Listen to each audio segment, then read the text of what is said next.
مولانا رشید احمد گنگوہی نور اللہ مرقدہ سے کسی نے ایک مرتبہ عرض کیا تھا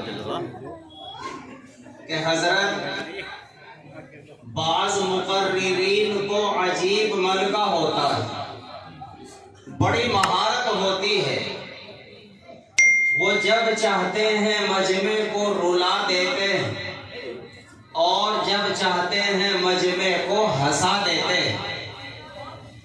تو امام ربانی حضرت مولانا رشید احمد گنگوہی رحمت اللہ علیہ نے ارشاد فرمایا تھا، یہ کوئی کمال نہیں ہے، اصل کمال یہ ہے کہ دین کی بات اخلاص کے ساتھ کہی جائے اور عمل کے جذبے کے ساتھ سنی جائے۔ جو بات اخلاص کے ساتھ کہی جاتی ہے اور عمل کے جذبے کے ساتھ سنی جاتی ہے وہ کبھی فائدے سے خالی نہیں ہوتی۔ اللہ تبارک و تعالی ہم کہنے والوں میں اخلاص کی صفت پیدا فرمائے، آمین۔ اور اللہ تبارک و تعالی ہم سبھی میں عمل کا جذبہ پیدا فرمائے، آمین۔ اس وقت آپ حضرات کے سامنے قرآن مقدس کی جو آیات تلاوت کی، بہت مختصر سے وقت میں اسی سے متعلق چند باتیں گوش گزار کی جاتی ہیں۔ ہماری اجتماعی قوت کے ان آیات میں دو بنیادی اصول بیان کیے گئے ہیں۔ نمبر ایک، تقوی۔ قرآن کریم کی متعدد آیات میں اللہ نے ایمان والوں کو تقوی اختیار کرنے کا حکم دیا ہے۔ تقوی کہتے کس کو ہیں؟ تقوی کی یوں تو حضرات مفسرین نے، علماء کرام نے بہت سی تعریفات ذکر کی ہیں۔ مثلا صاحب فتح القدیر علامہ شوکانی ایک جگہ لکھتے ہیں، سأل رجل ابا ہریرہ رضی اللہ تعالی عنہ ما التقوی یا ابا ہریرہ، کسی شخص نے سیدنا حضرت ابو ہریرہ رضی اللہ تعالی عنہ سے سوال کیا، تقوی کیا چیز ہے؟ اللہ تعالی ایمان والوں کو بار بار جو تقوی اختیار کرنے کا حکم دے رہا ہے، یہ تقوی ہے کیا؟ حضرت ابو ہریرہ رضی اللہ تعالی عنہ نے ان سے پوچھا کہ کبھی آپ کا ایسے تنگ راستے سے گزرنے کا اتفاق ہوا ہے جو خاردار ہو، دائیں طرف بھی کانٹے بائیں طرف بھی کانٹے اور راستہ بہت تنگ ہے، کبھی اس طرح کے راستے سے گزرنے کا اتفاق ہوا ہے؟ انہوں نے بتلایا کہ ہاں، اس طرح کے راستے سے گزرنے کا اتفاق ہو جاتا ہے۔ پوچھا کیسے گزرتے ہو؟ تو بتلایا کہ دائیں طرف سے بھی دامن کو سمیٹ کر، بائیں طرف سے بھی دامن کو سمیٹ کر، ایسا نہ ہو کہ ادھر کا دامن کانٹوں کے اندر الجھ جائے، ادھر کے کپڑے کانٹوں کے اندر الجھ جائے۔ بہت احتیاط کے ساتھ، بڑی بیدار مغزی کے ساتھ، بڑے تیقظ کے ساتھ میں گزرنا ہوتا ہے۔ ابو ہریرہ رضی اللہ تعالی عنہ نے ارشاد فرمایا کہ انسان کا اسی طرح سے گناہوں سے بچتے ہوئے قدم قدم کو پھونک پھونک کر کے رکھنا اور احتیاط کے ساتھ گناہوں سے بچتے ہوئے زندگی گزارنے کا نام تقوی ہے۔ بعض علماء نے تقوی کی تعریف کی، ان تزین سرک للحق کما تزین علانیتک للخلق۔ ایک بندہ جس طریقے سے یہ چاہتا ہے کہ میرا کرتا بھی صاف ستھرا اور بے داغ ہو، میرا پائجامہ بھی بے داغ ہو، میری پگڑی بھی بے داغ ہو، میری ہر چیز، میرا ظاہری جسم ہر طرح کے داغ سے محفوظ اور پاک ہو، جس طریقے سے مخلوق کے لیے ہم اپنے ظاہر کو سنوارتے ہیں، اللہ کے لیے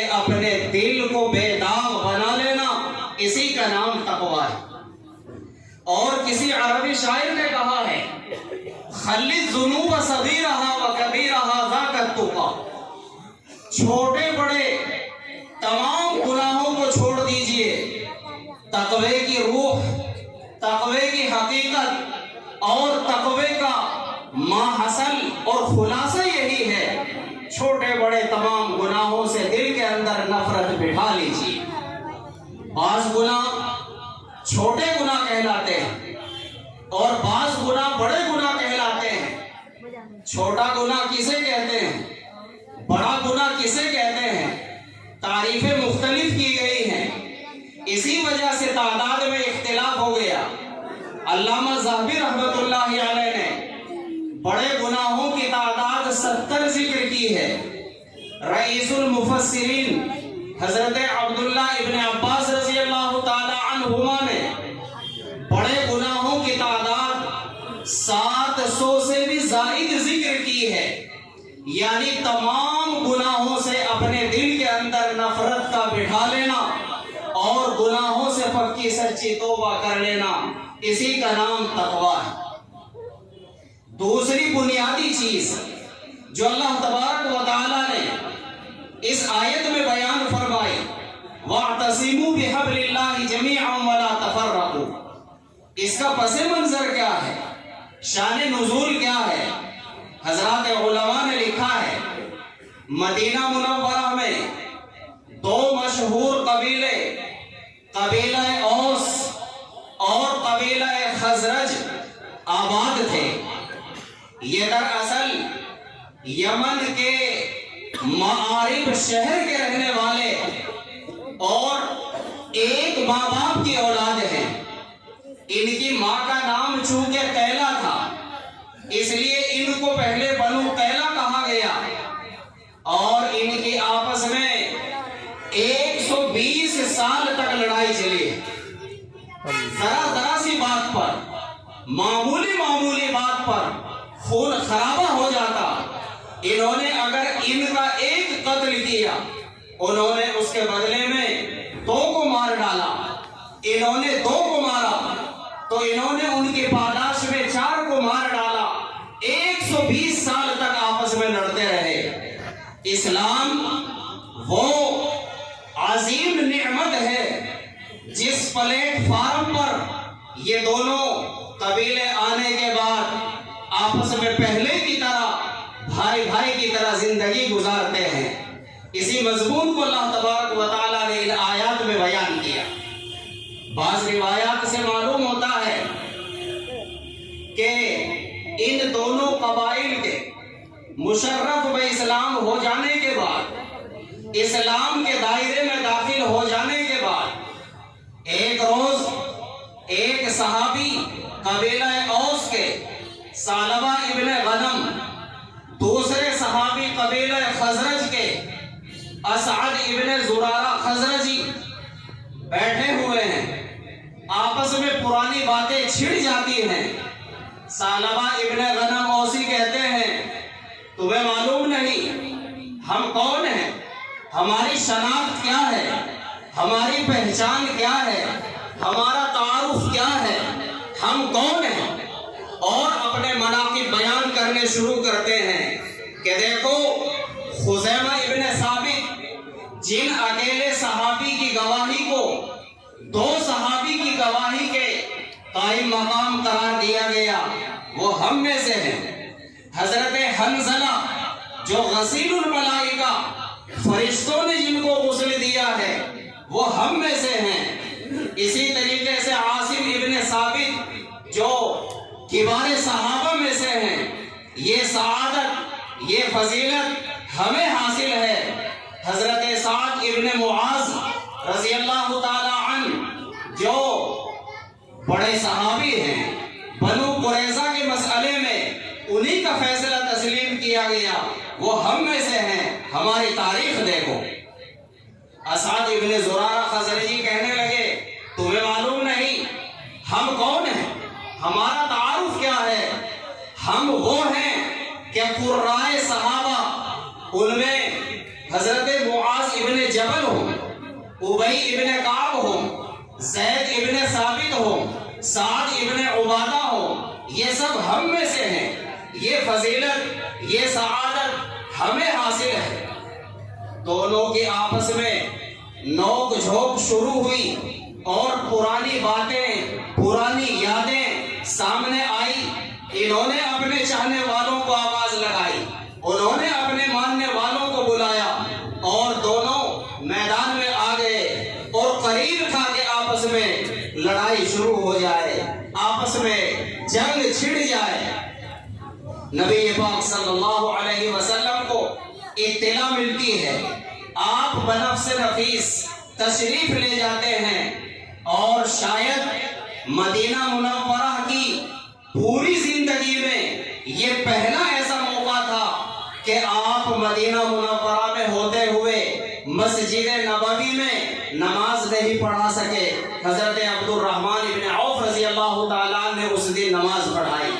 اللہ نے اس موقع پر یہ آیات نازل فرمائی تھی، یا ایھا الذین آمنوا اتقوا اللہ حق تقاتہ ولا تموتن الا وانتم مسلمون واعتصموا بحبل اللہ جميعا ولا تفرقوا۔ اے ایمان والو، اللہ سے ڈرو جیسا کہ اللہ سے ڈرنے کا حق ہے۔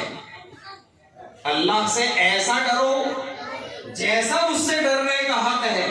کیا مطلب؟ حضرت عبداللہ ابن مسعود رضی اللہ تعالیٰ عنہ سے موقوفاً روایت مروی ہے۔ عبداللہ ابن مسعود اس آیت کی تفسیر میں فرماتے ہیں، اتقوا اللہ حق تقاتہ بأن یطاع فلا یعصى۔ اتقوا اللہ حق تقاتہ کا مطلب یہ ہے کہ ہر کام میں اللہ کی اطاعت کی جائے، اللہ کی نافرمانی نہ کی جائے۔ وَيُذْكَرْ وَلَا يُنْسَى، ہر موقع پر، ہر قدم پر اللہ کو یاد رکھا جائے، کبھی اللہ کو فراموش نہ کیا جائے۔ وَيُشْكَرْ وَلَا يُكْفَرْ، اور ہر موقع پر اللہ تبارک و تعالیٰ کی شکر گزاری کی جائے۔ کبھی اگر ناگوار حالات آ جائیں، حالات ہیں، آتے رہتے ہیں، آج بھی لوگ شکایتیں کرتے ہیں کہ ہم پر حالات ہیں، چاروں طرف ہم حالات کا شکار ہیں۔ حالات کو بیان کرنے سے، حالات کو سنانے سے، حالات کو سننے سے حالات نہیں بدلتے۔ حالات بدلنے کے لیے حالات کو بدلنے والے کام کرنے ہوں گے۔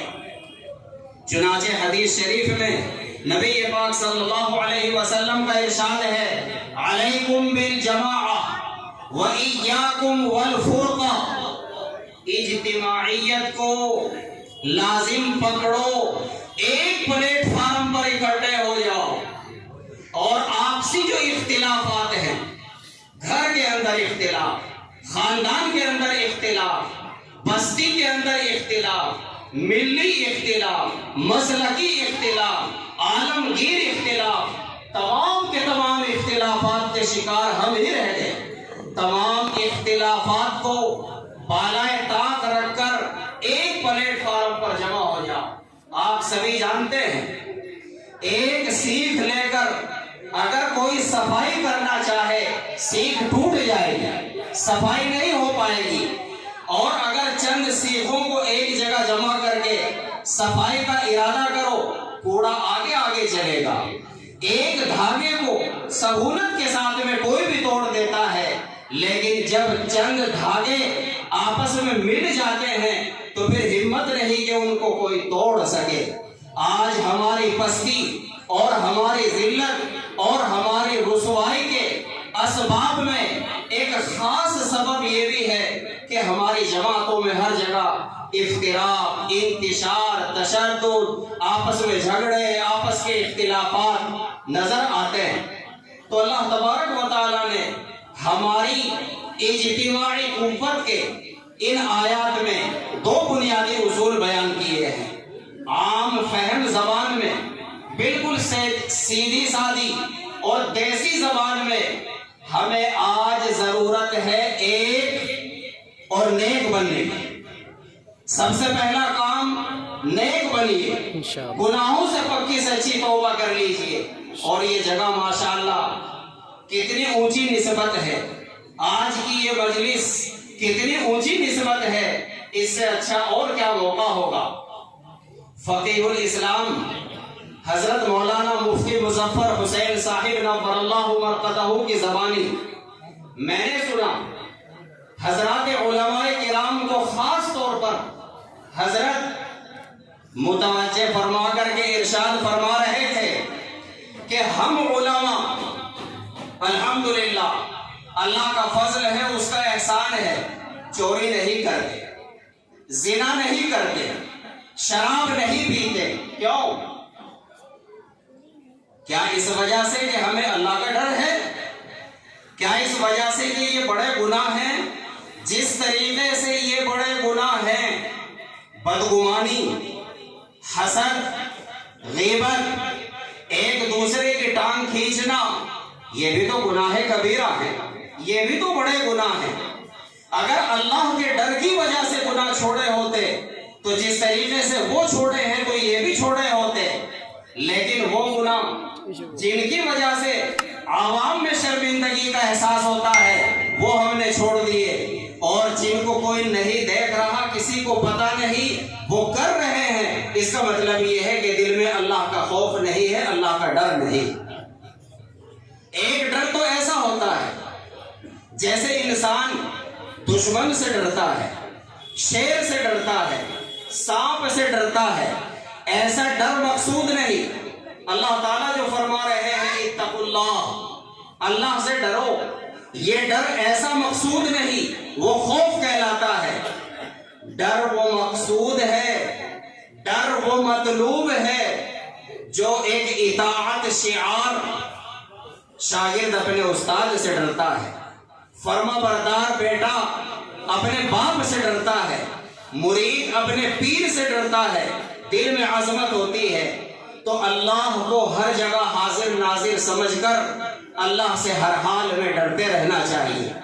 حضرت ابو ذر رضی اللہ تعالیٰ نے ایک صحابی ہیں، نبی پاک صلی اللہ علیہ وسلم نے ان کو ایک موقع پر جو نصیحتیں فرمائی تھی، ان میں ایک نصیحت یہ فرمائی تھی اتق اللہ حیث ما کنت، تم چاہے جہاں ہو، خلوت میں ہو، جلوت میں ہو، کوئی دیکھ رہا ہے یا نہیں دیکھ رہا ہے، ہر حال میں اللہ سے ڈرتے رہنا۔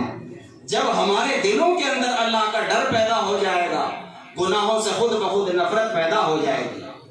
اور یہ خانقاہ جو اتنی معیاری اور اونچی جگہ ہے، جس شخصیت کی جانب منسوب ہے سید الطائفہ شیخ المشائخ حضرت حاجی امداد اللہ مہاجر مکی علیہ الرحمہ، ایک مرتبہ حضرت نے فرمایا تھا کہ اگر کوئی شخص اپنے کسی کام میں یہ دیکھنا چاہے کہ میرا یہ کام اللہ کے یہاں قبول ہے یا نہیں، میرے اس کام کے اندر اخلاص ہے یا نہیں، تو اس کی ظاہری علامت، اس کی ظاہری پہچان یہ ہے کہ یہ دیکھ لے کہ کام کے اندر ترقی ہو رہی ہے یا نہیں۔